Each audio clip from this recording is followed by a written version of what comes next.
السلام عليكم ورحمة الله وبركاته. كلنتي وعن أو ناكسني دلانتين بداودي الكسر هذا برنامج كورجيسيدا وإذا كي مني تيفي مدح بناني رأي تيفي برنامجكو حينو آلا بكسو قادنا وربحنا ذي قدام بيه وحكا قرين قدهان ورجيسيدا دالك يدي بدا وحنيني لسعسين دونا برنامجكا أنا وعبد شكر محمد علي كسر هذا برنامجكا داوديال.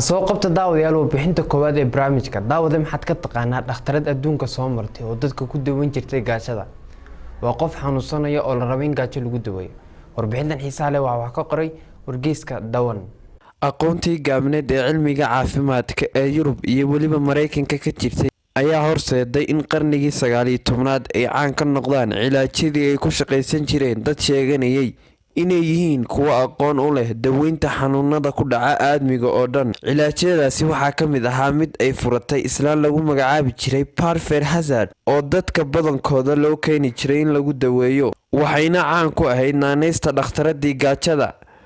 waxay ahayd islaan cunsuriyada beenaley ah qiyaamo badan. xarunta caafimaadka ay ka shaqaynaysay oo ku taalay gobolka Washington ayay ka dhaceen dhimashooyin fara badan. islaantan waxba kama aysan aqoonin cilmiga caafimaadka, laakiin waxay ka faa'iideysatay sharcigii iyo waliba nidaamkii aan adkeyn ee Mareykanka ee waqtigaasi kala dhantaalnaa. arrintan ayaa keentay inay iskeed ugu shaqaysato khuraafaad ay aaminsaneed iyo waliba aqoon darro horaantii sanadkii 1900. astaanta halkudhiga u ahayd daaweynteeda ayaa ahayd gaajada ayaa bogsiisa xanuunka. waxay caan ku ahayd inay cuntada u diido bukaanada iyadoo u ogoleed oo kaliya wax yar oo tamaandho cas ah iyo maraq dhir lagu daray. xaqiiqdii waxay aaminsaneyd in gaajadu ay jidhka ka baabi'inayso dhammaan sunta iyo weliba xanuunada ku jira. waxay ahayd arrin laga xumaado in bukaano badan oo ka cabanayay gaajo aanay u ogolayn raashin ilaa ay ka dhinteen. sanadkii 1902 ayuu bukaankii u horeeyay gaajo ugu dhintay, laakiin waxa ay ku guuleysatay inaan garsoorka iyo waliba maxkamadda loo gudbinin. muddadaasi wixii ka dambeeyay iyada ayaa fasax u heshay cilaaj gaar ah, waxaana xarunta cilaajkeeda gaajo ugu dhintay ilaa iyo 40 qof. ugu dambeyn islaantani waxa ay dhimatay sanadkii 1938. daawada maxaad ka taqaanaa adoonkii sababta u ahaa in la helo dawada cudurka furuqa warbixintan xiisaha leh wax ka qoray wargeyska Fore. qarniyadii hore waxaa adduunyada oo dhan argagax iyo waliba cabsi ku hayay xanuunka furuqa. afka Ingiriisigana loo yaqaano smallpox waxa uu ahaa cudur raadad argagax la ku sameeyay maqaarka bini'aadanka si xawli ahna u faafay. furuqa oo lagu yaqaano burbur jireed iyo waliba maqaarka qofka oo gubta, kuusas finanka ka weyn oo tiro badan yeesha, waxa uu dhiman jiray 30% dadka uu ku dhaco. laakiin dhibaatada taas ka sii foosha xumi waxay ahayd 70% dadka ka kaca inuu kaga tago nabaro iyo waliba burooyin amaba finan jidhka oo dhan ah. dadkii ku noolaa deegaanka uu hadda yahay gobolka Massachusetts ee dalka Mareykanka ayaa argagax iyo waliba cabsi badani gashay qarnigii 18aad kadib markii ay ogaadeen inay ku soo fool leedahay dooni gobolka Caribbean-ka ka soo qaaday dad bukaan u ah xanuunka furuqa. mas'uuliyiintii gobolka Massachusetts markii ay doonidaasi soo gaadhay dhulkooda, dadkii bukaanka ahaa waxaa la dejiyay dhismo aad uga go'an deegaanka intiisa kale, waxaana laga kor taagay calan ay ku qornaayeen erayo macnihiisu yihiin Allaha u naxariisto dadka gurigan degan. si kastaba ha ahaatee sanadkii 1721 ayaa xanuunka furuqa si aad u daran uga dilaacay magaalada Boston oo ka mid ahayd gobolka Massachusetts. muddo bilaha gudahood ayaa xanuunkani ku dhacay kumanaan qof oo boqolaal ka mid ah ay u dhinteen. xaaladda oo meel adag maraysa ayaa soo baxay nin asalkiisu yahay Afrikaan adoon ah, waxa uuna soo jeediyay fikrad aad u waxtar badan oo ku badbaadinaya dadka ku dhaco xanuunkani. waxa uu uga warramay ninkii cadaanka ah ee uu adoonka u ahaa. arrintani waxa ay dhiirigelin cusub u noqotay cilmi baarayaasha caafimaadka ee horey quusta uga taagnaa in xanuunka dawo loo heli karayo, waxayna bilaabeen dadaallo cusub oo dawo ku raadinayaan. haddaba sidee ayaa uu ninkani isku daweeyay? sanadkii 1760 ayaa baadiri la oran jiray Cotton Mather waxa uu soo iibsaday adoon Afrikaan ah oo ka soo jeeda galbeedka Afrika. Sida caadada ah, caddaanku markii ay addoonka soo iibsadaan magac ayay u bixin jireen. Sidaasi aawadeed, baadarigu waxa uu addoonkan cusub u baxsaday magaca Onastas. Sida la arkay qoraallo uu sameeyey baadarigu, markii dambe addoonkan nafihiisa ayaa uu uga baqay. Waxa aanu tilmaamay inuu ahaa qof wahsi badan oo wax matare ah, faa'iidana aanan lahayn. Laakiin sanadkii 1716 ayaa ay isbedeshay fikraddii baadarigu. Kadib markii addoonkani uu baadariga u soo bandhigay fikrad la yaab leh oo dareenkiisa aad u soo jiidatay. Addoonku waxa uu baadariga u sheegay inuu ku dhacay cudurka furuqa, laakiin muddo aad u gaaban uu si dhaqsi ah uga bogsaday cudurka. Waxaa ka sii yaab badan oo uu sheegay in xanuunkani uu sidaasi kaga tegay oo aanu abidkii dib ugu soo noqonaynin. Baadarigii markii uu ninkan weydiiyey waxa uu sameeyey, waxa uu addoonka sheegay inuu xoogaa yar oo malaxa uu ka soo qaaday mid ka mid ah nabarrada nin uu xanuunkan furuqa ku dhacay oo ku yaala.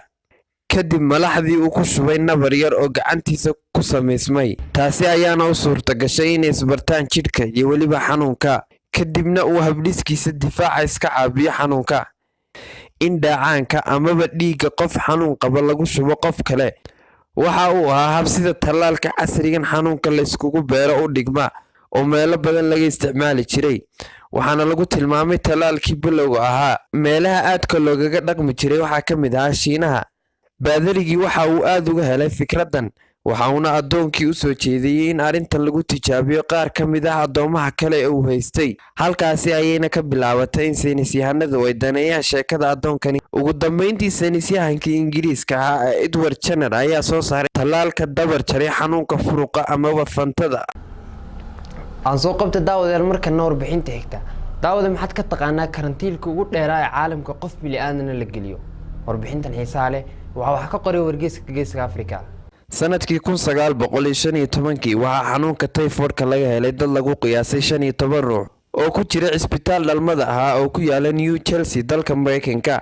Mar kale ayaa khabiirkii hore ee George Super loo yeeray si uu u raadiyo halka uu xanuunkani asal ahaan ka yimiday. Mar kale ayaanu baaristiisii ku soo saaray in gabadha Mary Brown oo aanay isaga iyo weliba dad kaleba aanay garanaynin ay tahay halka uu ka yimiday xanuunkani. Mar kale ayaa la qabtay Mary oo lagu celiyey isla cisbitaalkii hore ugu jiri jirtay, waxaana loo arkay inay gaf samaysay. Sidaasi aawadeed waxaa loo sheegay in inta nolosheeda ka hadhay ay cisbitaal ku jirayso. 23 sano oo cimrigeeda ah, Mary waxa ay ku qaadatay karantiil xabsiga u dhigma oo dhakhtarka lagu hayay.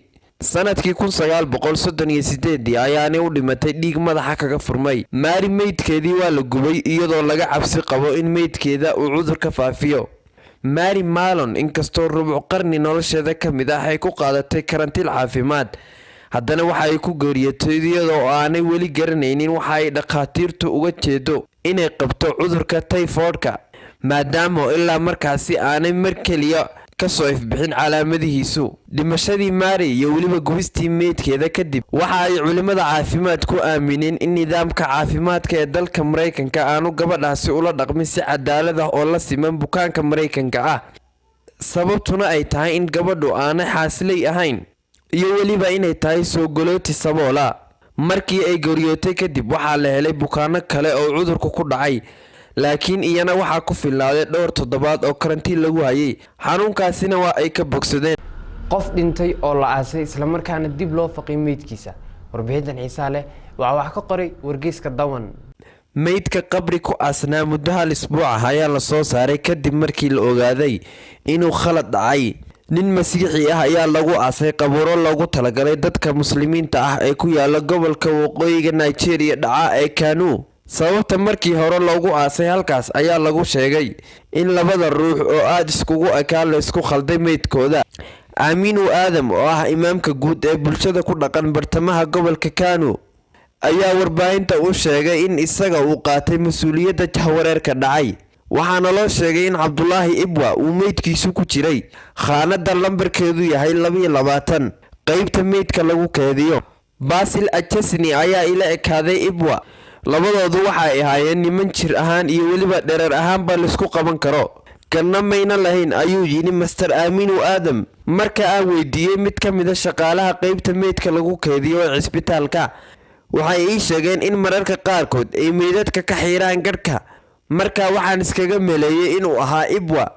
Qaladka dhacay waxaa laga war helay kadib markii qoyska Achansi ay tageen cisbitaalka iyagoo qorsheynayay aaska wiilkooda oo geeriyooday. Kadibna waxay ogaadeen in meydkiisu maqan yahay. Kadib markii ay xaqiijiyeen in lagu aasay qubuuraha muslimiinta, waxay u dacwoodeen maxkamad, taasi oo ogolaatay soo bixinta meydkooda. Qoyska Achansi way heleen meydka wiilkooda, laakiin ilaa hadda waxaana meel lagu sheegin meydka Cabdulaahi oo weli la raadinayo. Maamulka cisbitaalka Aminu Kano oo ah meesha khaladka dadka badan ka yaabiyey ka dhacay ayaa warbaahinta u sheegay inay hadda baaritaan wadaan. Waxa ay ahayd xaalad aad loola yaabay oo dadka deegaanka ee qisadani ka dhacday ay isweydiinayaan sababta la iskugu khalday labadan meyd. Weli dadkii ehelka meydkaasi ayaa naxsan oo qaadan lahaa qisadani.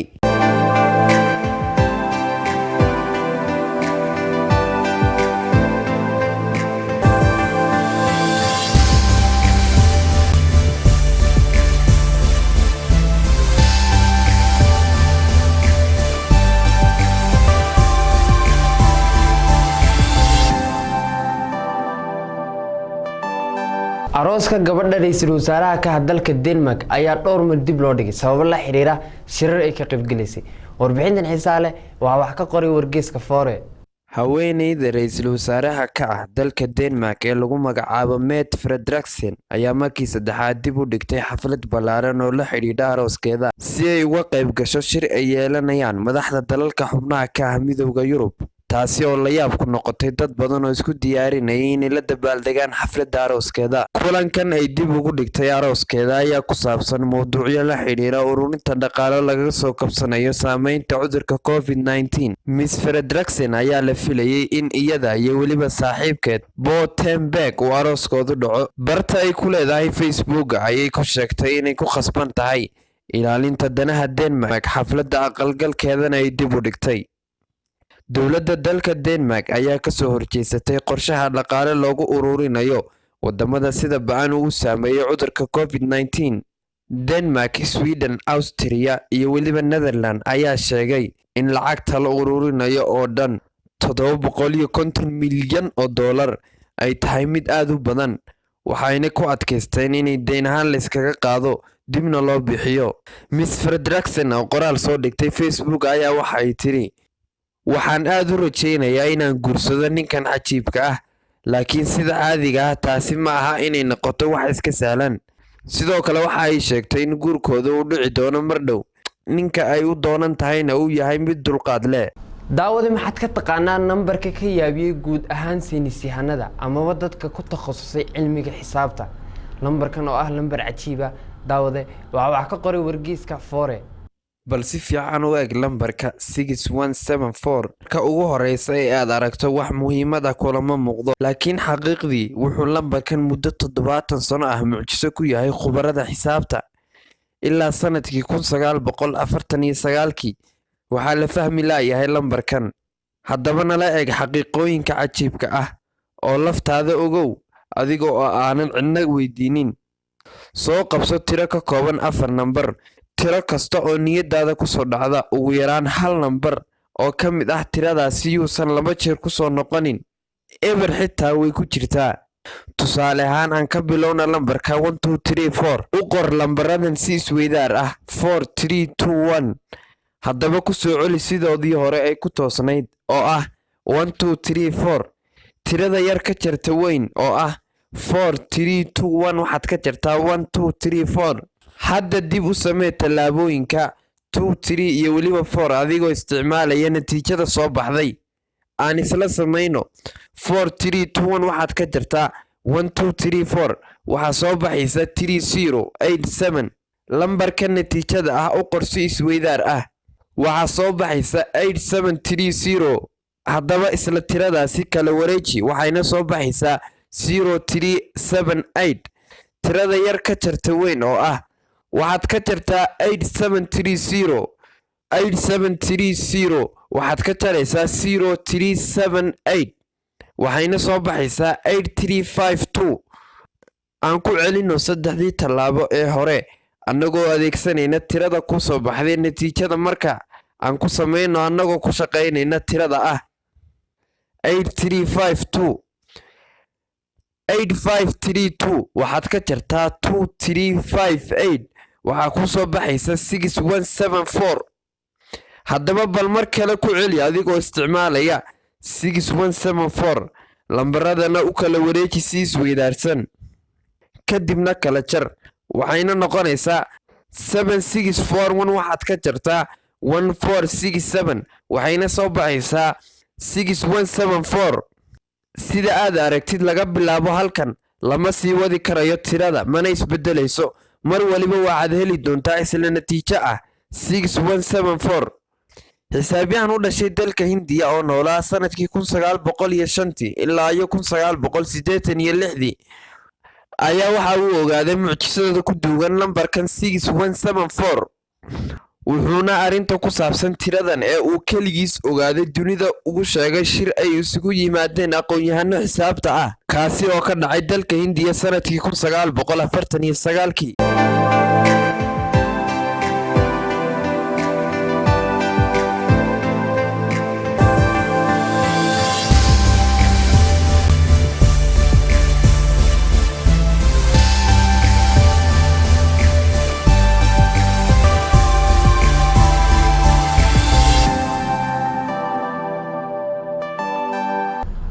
bal markana aynu soo qabano daawadayaal warbixinadii ugu xiisaha badnaa ee Soomaalida.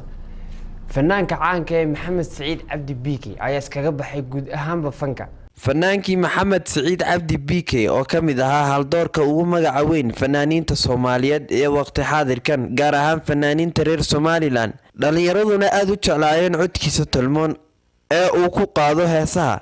waxa uu ugu dambeyn ku dhawaaqay inuu si rasmi ah fanka uga baxay oo hadda wixii ka dambeeya u dhaqaaqi doono arrimo kale oo ka mid yihiin inuu ganacsi iyo weliba arrimo kale ku foofo isagoo sida hadalka uu dhigay ku sheegay inuu alla dartii uga baxay fanka. Maxamed Saciid Cabdi Biiki oo ku soo caanbaxay kooxda xidigaha geeska oo ah koox faneed geyiga Soomaalidana qabsatay sanadihii ugu dambeeyay lagana aasaasay hooyga fanka ee caasimadda Jamhuuriyadda Somaliland ee Hargeysa ayaa saxaafadda u sheegay inuu sidaa kaga haray xirfadii fanka iyo fanaannimada ee uu ku soo caanbaxay. waxaanu sheegay inay sabab u tahay inuu fanka iskaga baxo muddo dheer oo uu arrintani ka baarandegayay iyo hooyadii oo uu sheegay inay ugu duceysay wax ka khayr badan fanka si uga baxo guud ahaanba fanka. dhowaan ayaa ay ahayd markii ay sidan oo kale fanaaniin kale oo ka tirsan xidigaha geeska ay iskaga baxeen sida Cabdihani Xaashi Cabdilaahi iyo weliba Xamda Kuwiin oo si rasmi ah ugu dhawaaqay inay macsalaameeyeen guud ahaan fanka. ma aha dhacdo ugub ku ah in fanaaniin Soomaaliyeed fanka iskaga baxaan balse waxaa arrin cusub noqonaysa inay dadku hadal hayaan in fanaaniin ku jira waqtigii dhalinyaranimo ee fankoodu ugu sareeyay ay sidaa kaga baxaan fanka. waxaana hore fanka iskaga baxay fanaaniin badan oo markii dambe culimo noqday sida Cabdilaahi Diiriye Sooraan oo waa bari ka tirsanaan jiray, Cabdilaahi Sulfo oo isna ka tirsanaan jiray kooxdii Iftiin ee wasaaradda waxbarashada iyo weliba fanaaniin kale oo aad u badan. daawadayaal waxaynu soo gaarnay guntii gabagabadii gunaanadkii barnaamijka wargeysyada oo inkaga imanayay TV-ga madaxa bannaan ee Raya TV. barnaamijka waxaan ila socodsiinay anigoo ah Cabdi Fikir Maxamed Cali inta ku kulmi doono barnaamijka aniga iyo dhammaan